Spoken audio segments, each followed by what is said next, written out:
Es raro que la principal razón que se repite para aprobar el texto que se está discutiendo actualmente en el Consejo tenga que ver con el cierre del proceso. Sabemos, nadie es tan ingenuo como para pensar lo contrario, que la izquierda radical hará todo lo necesario para desarrollar su proyecto refundacional. Y un instrumento importante para conseguirlo es una nueva constitución. Una refundación requiere de un orden institucional, me atrevo a decir que opuesto al que tenemos. Pero, ¿puede hacerlo ahora? ¿Está en condiciones de insistir en el corto plazo en su agenda constitucional? No. Y lo digo firmemente, no. La izquierda detecta, mucho mejor que la derecha en general, el malestar ciudadano. Descubre y usa, mejor que la derecha también, las oportunidades que se le abren. Eso hizo el 2019 cuando aprovechó, validó y en parte causó la extrema violencia que vivimos a favor de algo que era parte de su agenda política, no la del gobierno, menos la de los ciudadanos, que era una nueva constitución. Vuelvo a hacer la pregunta. ¿Es esta una buena oportunidad para ellos para un cambio constitucional en caso de que el texto se rechace? Y repito, no. Y me atrevo a decir dos cosas. No les conviene, pero sobre todo, no pueden. No les conviene. En un año más hay elecciones y actuar en contra del hastío de la gente es una pésima estrategia de campaña. Chile Vamos lo hizo después del plebiscito y ya vimos cómo le fue después.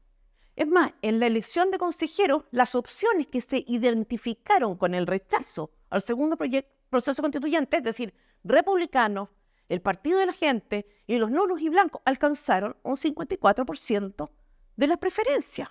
Porcentaje bastante cercano al 62% que votó rechazo. No les conviene, no van a ir por eso. De hecho, si hay un momento o una razón que induce a ese grupo político de extrema izquierda, representado hoy por el Frente Amplio y el Partido Comunista, a camuflarse y conectar con la gente, es cuando vienen las elecciones.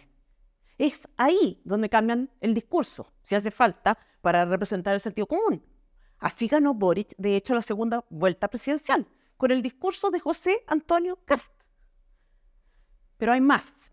Incluso, aunque la izquierda radical quisiera iniciar un nuevo proceso o ingresar y aprobar el anteproyecto de los expertos como nuevo texto constitucional a través del Congreso. No puede. La razón es simple, no tiene los votos, ni para reformar la Constitución vigente, ni para promulgar el anteproyecto. De hecho, cualquier reforma a la Constitución actual, cualquier acuerdo a favor de un nuevo proceso o la aprobación en el Congreso del anteproyecto de los expertos requiere de un quórum de 4/7. Eso significa que se necesita el acuerdo de 88 diputados para lograrlo. Pongan atención, se necesitan 88 diputados, pero la coalición de gobierno tiene 67 y la derecha 70. Aparte de los 67 diputados oficialistas, la izquierda podría salir a buscar votos. Ok, imaginemos eso. Hay 18 diputados cuyo voto se puede considerar más fluctuante o no del todo previsible. Concretamente, hay 5 DC, 4 demócratas, 3 PDG, 1 amarillo, 1 del Partido Humanista y 2 del Partido Ecologista Verde. Si la izquierda radical consiguiera los votos de todos esos diputados, cuestión que sigue siendo muy difícil, tampoco alcanzaría el quórum que necesita. Muy difícil persuadir a esos 18 diputados, como decíamos, porque ellos tendrían que estar dispuestos a cargar con la impopularidad de volver a empezar algo que la gente no quiere y arriesgar su propia reelección. Además, 12 de esos 18 diputados son de centro y es bien impensable que se prestaran para desafiar los resultados de una elección reciente. Pero insisto, aunque la izquierda alineara a esos 18, lo que ya es altamente improbable, oiga bien, no tendría los votos. En fin, ¿saben ustedes, por tanto, de quién depende el cierre de este proceso si la izquierda radical insiste? De la derecha. El gobierno no ha sido capaz siquiera de aprobar sus reformas, el pacto fiscal, la reforma de pensiones, y va a poder aprobar el anteproyecto y saltarse además el plebiscito de salida. Es más, en cuestiones gruesas como esta, Chile Vamos vota siempre en bloque. Así lo hizo en el Acuerdo por la Paz, en la reforma que creaba escaños reservados y consagraba la paridad, en la reforma constitucional para habilitar el segundo proceso. Por otra parte, sus propios dirigentes ya han dicho explícitamente que no están abiertos a seguir con el tema constitucional. Y sabemos que si lo hacen sería literalmente un suicidio político. Asumamos, en cambio, que gana la opción en contra. Sería la tercera vez que los ciudadanos de izquierda y derecha dirían basta. Lo hicieron con el rechazo al mamarracho. Lo hicieron cuando el 54% de los votos en la elección de consejeros se dirigió a fuerzas que se habían opuesto al segundo proceso. Y así sería también si se manifestaran en contra de este nuevo texto, cuestión que probablemente ocurrirá si creemos en la encuesta. Lo que quiero decir es que el respaldo ciudadano para una nueva constitución no hay. ¿Por qué entonces la derecha amenaza con un intento 3.0? ¿Qué es lo que hace cuando dice eso? En primer lugar, miente. Usa el miedo y el hastío a su favor para conseguir el resultado que quiere. Entonces, si no quieren seguir con esto, voten a favor. Miente, porque seguir o no seguir depende en realidad de ella y por tanto no debería amenazar con algo que requiere de sus votos para concretarse. Miente por varias razones. La primera, para tener razón. La segunda, electoral. Tener razón. El resultado de las elecciones de consejeros demostró equivocada la pretensión de Chile Vamos de que los chilenos querían una nueva y buena constitución. De lo contrario, a Chile Vamos le habría ido bien a republicanos y PDG que se opusieron mal. Y un apruebo lo salvaría ahora del bochorno, porque el error ha sido caro. Tener razón.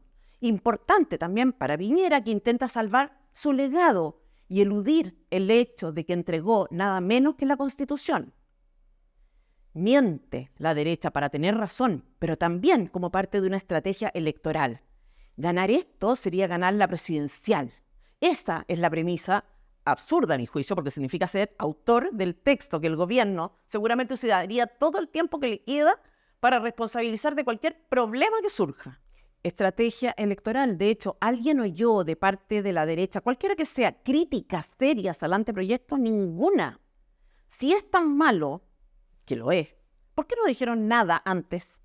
No hubo críticas porque el objetivo siempre fue llamar a aprobar, antes de que hubiera una sola norma votada. Y esto me quedó clarísimo. Cuando en FNM empezamos a publicar videos y minutas alertando sobre la gravedad del anteproyecto de los expertos, me quedó claro porque empecé a recibir llamadas y visitas a mi casa de políticos que me decían, para completo desconcierto mío, estás empujando al rechazo.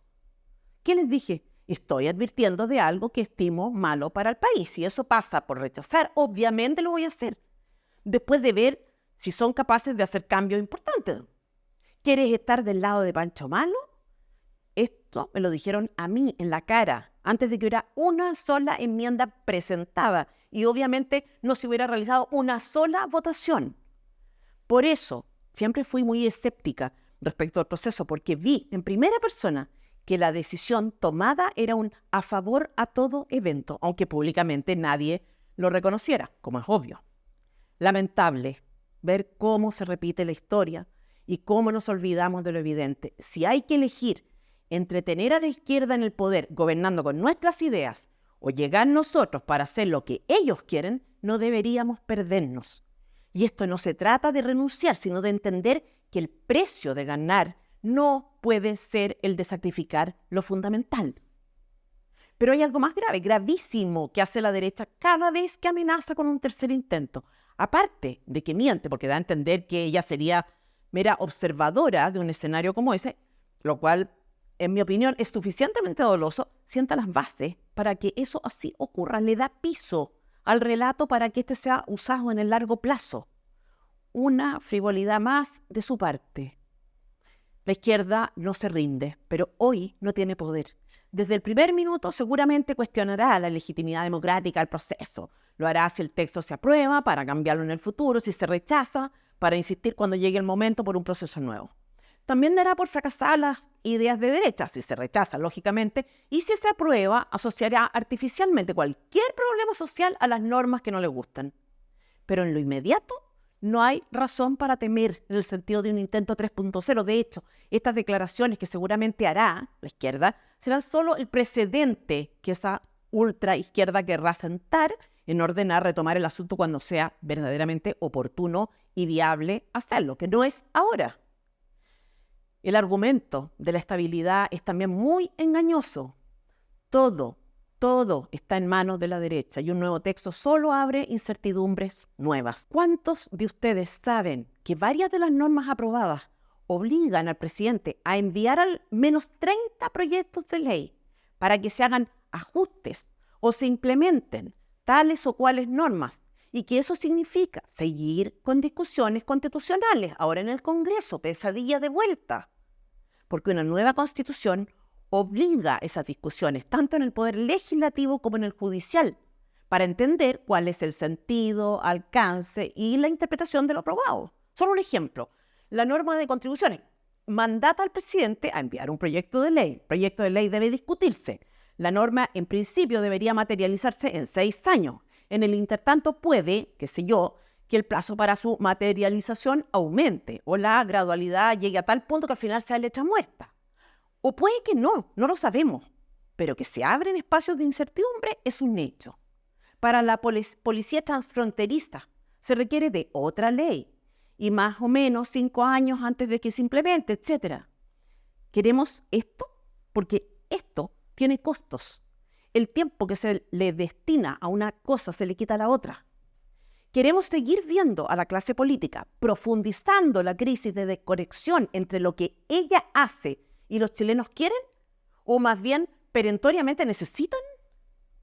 A este debate se añade el hecho de que las nuevas normas deberían ser interpretadas también por los jueces en casos de controversia. Eso significa que algunas de ellas podrían tomar años para consolidarse y ofrecer certezas, porque en lo inmediato no habrá jurisprudencia suficiente. Estabilidad relativa, creo yo. Es mi opinión.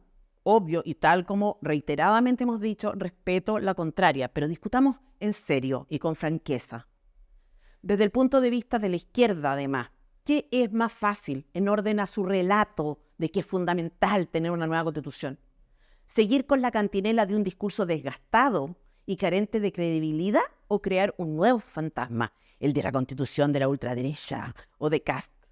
Vamos a salir adelante, chilenos. La mayoría ciudadana se impondrá y el grupo vencedor no dependerá de los resultados del plebiscito, sino del que tenga la capacidad de conectar cuanto antes con el sentido común y salir de la celda ideológica o los parámetros de análisis en los que la izquierda siempre atrapa a la derecha o la derecha atrapa a sus votantes. Estos días he visto a muchos chilenos en Twitter aferrados a una supuesta esperanza de victoria asociada a un eventual triunfo de la favor. Insisto, lo comprendo, lo respeto, pero les pido que recuerden, el camino de descomposición de la derecha, esa que nos traicionó, comenzó con transacciones que se hacían en nombre de elecciones. ¿Y qué conseguimos con eso? 2 gobiernos en que gobernaron con ideas ajenas y en los que el poder acabó en las peores manos posibles. Y a todos los que guardan silencio, a los que conocen las normas del texto y saben lo dañinas que son varias de ellas para nuestro país, a los que toleran la mentira y la injusticia por conveniencia personal, les digo, están equivocando el camino. Atrévanse a estar del lado del país, atrévanse a tener un discurso honesto. Lo han hecho por tanto tiempo, han resistido la presión del estigma. A ratos serán populares, a ratos estarán solos, pero en el largo plazo sus hijos estarán orgullosos de lo que son. Y ustedes tendrán la satisfacción de haber sido parte de algo que tenía sentido. Recuerden a aquellas personas que los han inspirado. Piensen en héroes como Arturo Prat y en lo trascendente que fue su derrota para la Guerra del Pacífico. Atrévanse a ser grandes. Perspectiva, compatriotas. Perspectiva. Vamos en contra de las malas prácticas, en contra de la estafa constitucional. Vamos con todo, vamos por Chile. Lo hicimos una vez, lo haremos de nuevo.